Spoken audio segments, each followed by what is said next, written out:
خبر شامل کرتے ہیں پنجگور سے ہمارے گدروشیا پوائنٹ کے نمائندہ فرید عمر سے۔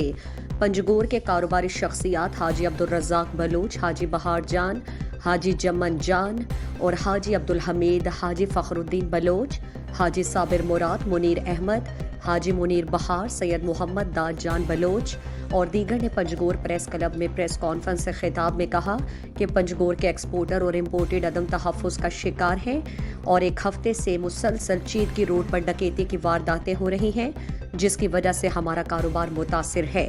وزیر اعلیٰ بلوچستان، صوبائی وزیر Mir Asadullah, chief secretary Balochistan, commandant Panjgur rifle, commissioner Makran, deputy commissioner تاجروں کے تحفظ کے لیے اقدام کریں۔ پنجگور کے تاجر سالانہ اربوں روپے ٹیکس ادا کرتے ہیں، اس کے باوجود تاجر برادری کو ڈکیتوں کے رحم و کرم پر چھوڑ دیا گیا۔ انہوں نے کہا کہ گزشتہ ایک ہفتے کے دوران 20 سے زائد ٹرالر گاڑیوں کو لوٹ لیا گیا۔ دستک سے سوراب اور زراعت چیک پوسٹ کے ایریا میں کئی مرتبہ ہماری گاڑیوں کو لوٹا گیا، حتیٰ کہ گاڑیوں کی بیٹری اور دیگر سامان بھی کھول کر لے گئے۔ انہوں نے کہا کہ ہم قانونی طریقے سے تجارت کر رہے ہیں۔ صرف 2021 کو ہم نے 3.5 ارب روپے ٹیکسز کے مد میں قومی خزانے میں جمع کرائے اور ماہانہ کروڑوں روپے سرکار کو ادا کر رہے ہیں۔ انہوں نے کہا کہ اس کے باوجود تاجر برادری کے تحفظ کے لیے کوئی مناسب اقدام نہیں کیا جا رہا۔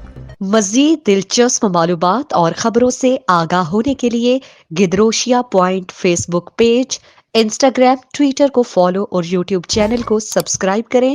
بیل آئیکن بٹن دبانا نہ بھولیں تاکہ مکران سمیت بلوچستان کی خبروں سے جڑے رہیں۔